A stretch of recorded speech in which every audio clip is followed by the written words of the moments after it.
Okay, here we go for chapter 11. So chapter 11 is all about moving west. And we've seen a little bit of this throughout the other chapters already. For example, in an earlier chapter, we talked about the Missouri Compromise. Right? As more people are moving into the territory of Missouri, they're allowed to become a state. They get enough people that they can become a state. However, this is controversial. Why is it controversial, Missouri becoming a state? Yeah. Should it be a slave state or not, right? Because at that time, there were the same number of slave states and free states. And so if you add another state onto either side, that side will have more power than the other will in the Senate. So it's a big deal about adding a new state. And so when they add Missouri to the U.S., this is led by Henry Clay. He helps create the compromise. And when there's a compromise, both sides get something. So the slave states get Missouri. So Missouri will be a slave state. And the free states get something. What do they get? Maine. Maine will become a free state. So it creates like a now solution, right? For as more people go west, it creates this issue, and they create a solution for the future. What's the future solution? To prevent there being controversy.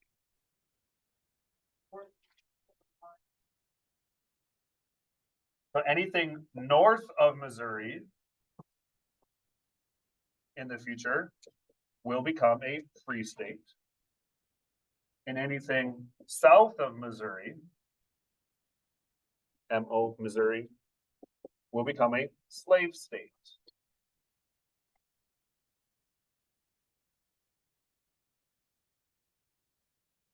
Now, at this time, the United States, if I bring out my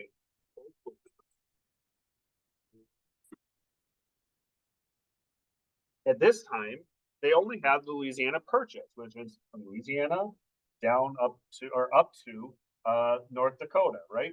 We don't have Texas. Who owns that land at this point? Mexico. We don't have California, Nevada. Who owns that land? Still Mexico.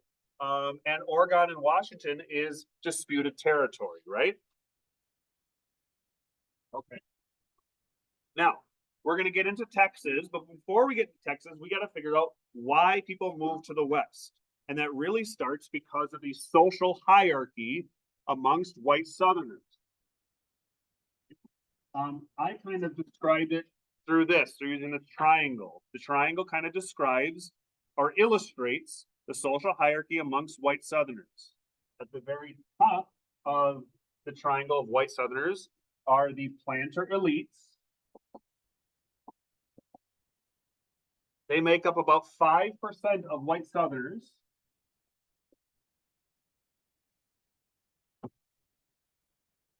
But they own about 50% or more of the wealth. In 1800s terms, wealth means property and enslaved people. And so these are people who own plantations that are huge, acres and acres and acres. And usually it's cotton or it's tobacco or it's rice. And usually they're enslaving over 1 to 200 enslaved people. And if you go back to the PowerPoint, you'll see that the rest of the triangle is broken up into different groups. But on the bottom are landless whites, people who don't own any property, people who don't enslave anyone. Okay? This makes up to be about 40% of the population, of the white Southern population. Okay? My illustration is not mathematically accurate, but about 40% of the white population own no property and enslave no people. Now, that doesn't mean because they're more moral or because they take the moral high ground. It's because they don't have the money. Okay, they want to move up this hierarchy to gain more wealth, to gain more power. And so for many white Southerners, That meant looking to new places for land. For white Southerners in the 1830s, that meant moving to Texas. Right? At this point, Texas is controlled by who? Mexico.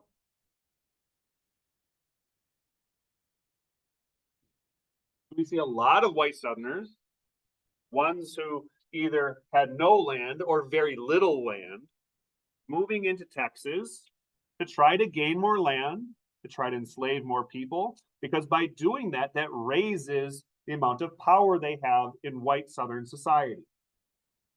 The problem is, as time goes on, Mexico begins to control this area more and tries to outlaw Mexico, or tries to outlaw slavery.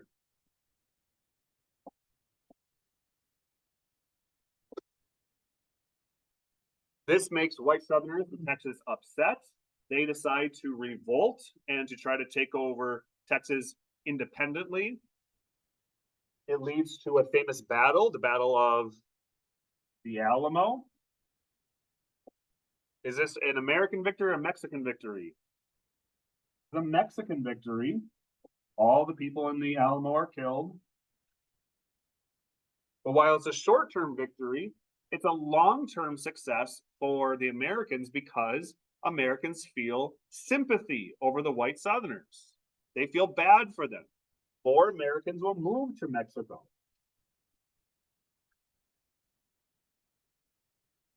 They'll move to Mexico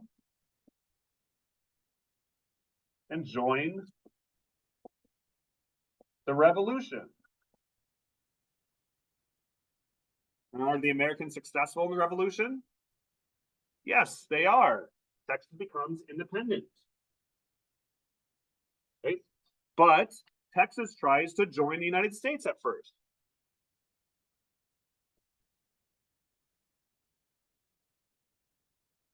Do they join the US right away? No, they're not. Why aren't they allowed in right away? Why is there controversy over this?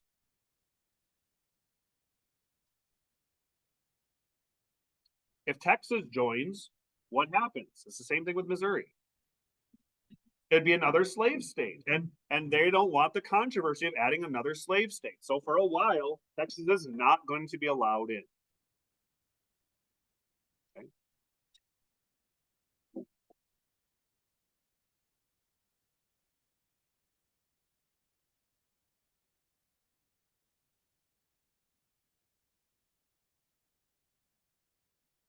So they're not allowed in because of the slavery controversy. Adding another slave state gives the slave side more power, and they don't want that controversy. So Texas is going to be in this weird, like, non state phase for a while. They're going to be an independent nation for about 9 years. Okay, some questions about that?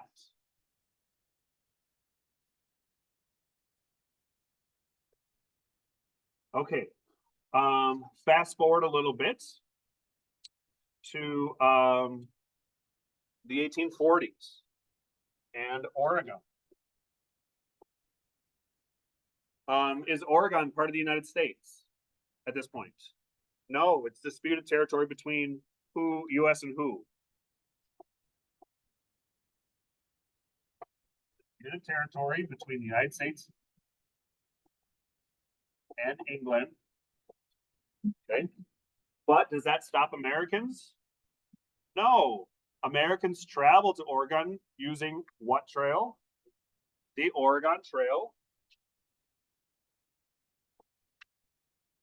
About 40,000 people are going to travel through the Oregon Trail to get to the Oregon Territory, and they're going to become squatters.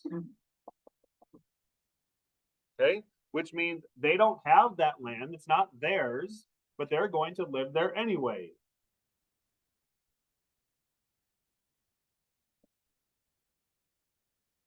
Now, in the election of 1844, we have a new person running for president who really wants Oregon. Who is that president? James K. Polk. If there's one thing to know about Polk, he is an expansionist. He wants to expand our borders. And he sees Oregon as an opportunity to do that. In fact, when he's running for president, his campaign slogan is all about expanding our borders. What was that slogan? 5440 or fight. 5440 or fight. We'll look at a map in just a second so we can see that.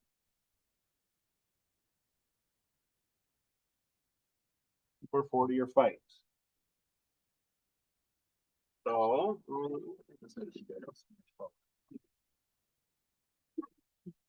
yeah, it doesn't really show it, but so Oregon Territory, we know goes to about right here because that's the border between that Oregon and Mexico. But the upper border is disputed. How far north will America get in the Oregon Territory? Do they get this much, this much, this? There's a dispute. Polk wants as much as possible. He wants the latitude 5440. 5440 is, I don't know, about right here-ish in this map. You can't really see it, but he wants all of this land to be part of Oregon, right? And he says, if we don't get it, what are we going to do?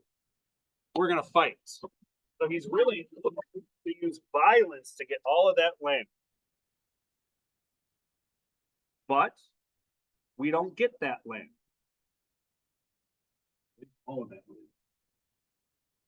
Because there's another conflict happening at the exact same time. That's conflict between who? The United States and Mexico. The Mexican-American War.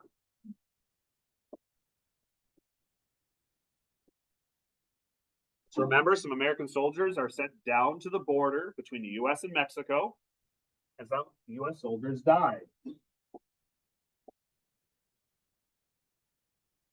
There's some debate over were the Americans on our side of the border? Were they on the Mexican side of the border? Because remember, Whigs don't want to fight. The Whigs are against the war. The Democrats and Polk want the war. Because war usually leads to gaining territory. It can lead to expansion. Yeah, Becker. Yeah, the Rio Grande. Now, the actual war doesn't really matter to us. We don't really care about the battles, but in the end, who wins the victory? The U.S. victory. And what happens? The United States gains a bunch of land.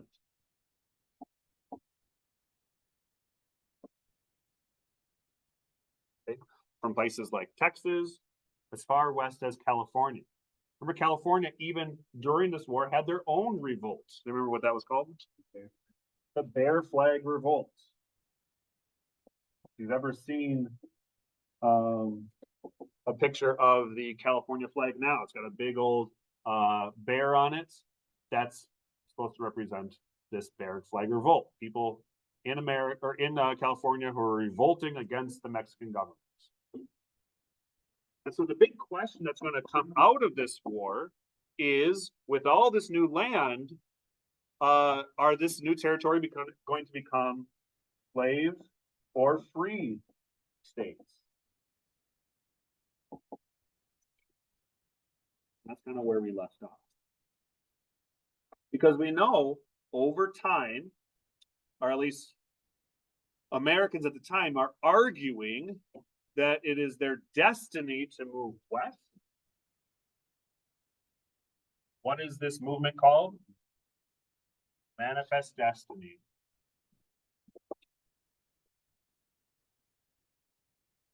The U.S. will connect from the Atlantic to the Pacific. Traffic's sure terrific.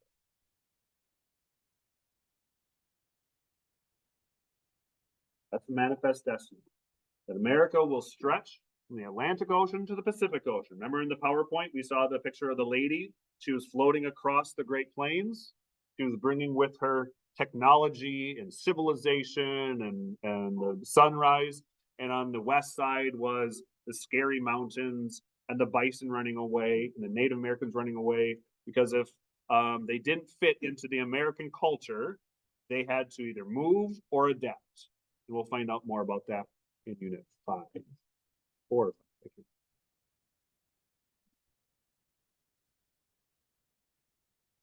Okay. We never finished. We never finished talking about Texas. Does Texas join the U.S.? Eventually, it does. Eventually, Texas joins. Why would Democrats want Texas to join the U.S.? It's expansion. And Texas is a slave state. And so they want more slave states.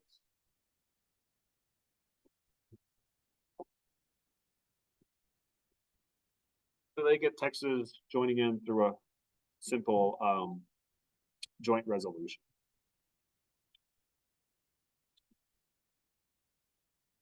Okay, for the last 5 minutes, I'm going to expand it to any of the chapters.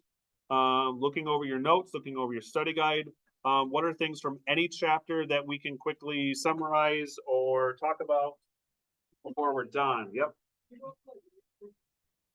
Whig versus Democrats? Sure.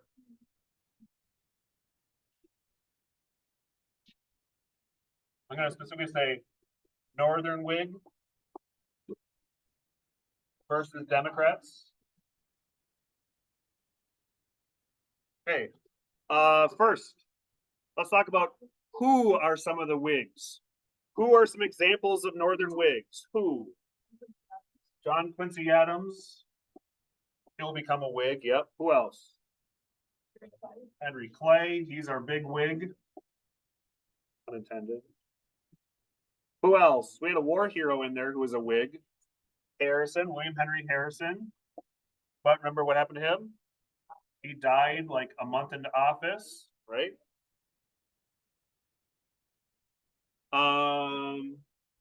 What about some Democrats during this time? Jackson. Who else? Van Buren. And who else that we just talked about in chapter 11? The other big Democrat. Polk. Right? Polk's the expansion. Polk's the one we forget. Well, probably Van Buren's the one. Okay, so what do they believe? Well, the Whigs want the American system. There are 3 parts of the American system. What's one of the parts? Internal improvements. Internal improvements include what? Roads and canals.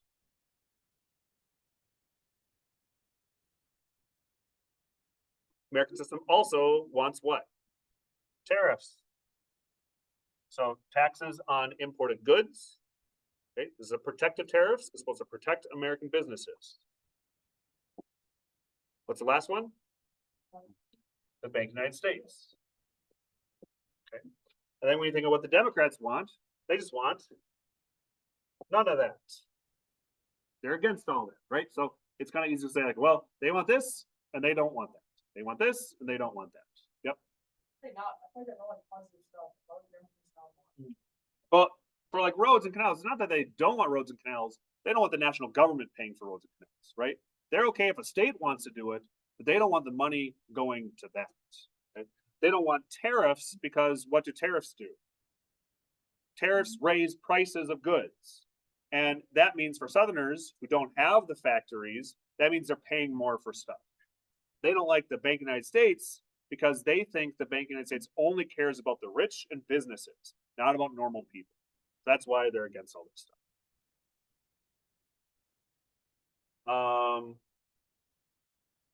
One thing Democrats do want that Whigs don't want, expansionism. Expansion. Hey, don't want to expand.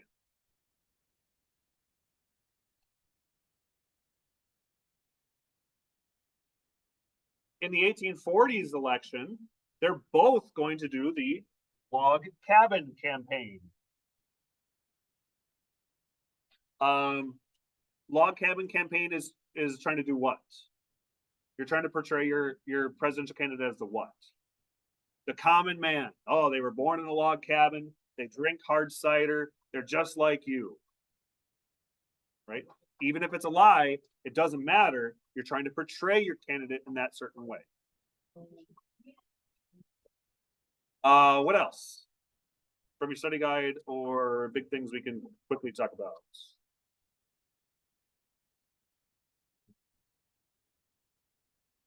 Anything else?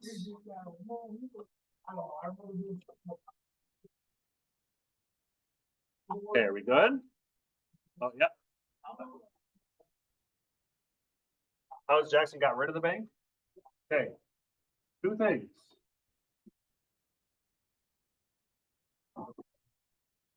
First, he's going to try to veto the bank. Well, he doesn't try, he does. He vetoes the recharter of the bank, right?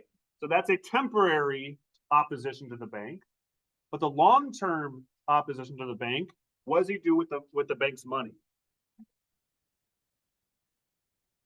So he moves the money from the Bank of the United States to where? To his pet banks in the South and West. And if a bank doesn't have its hard currency, its gold, then it can't do anything. It's not reliable, it's not sustainable. And because the veto, because it's losing all its hard currency, the bank falls apart and it's not going to be rechartered in 1836.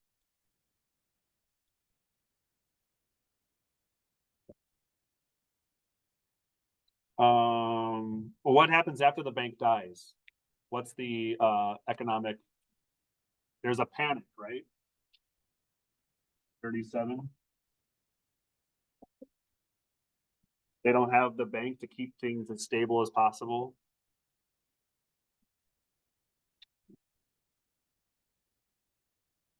Okay, anything else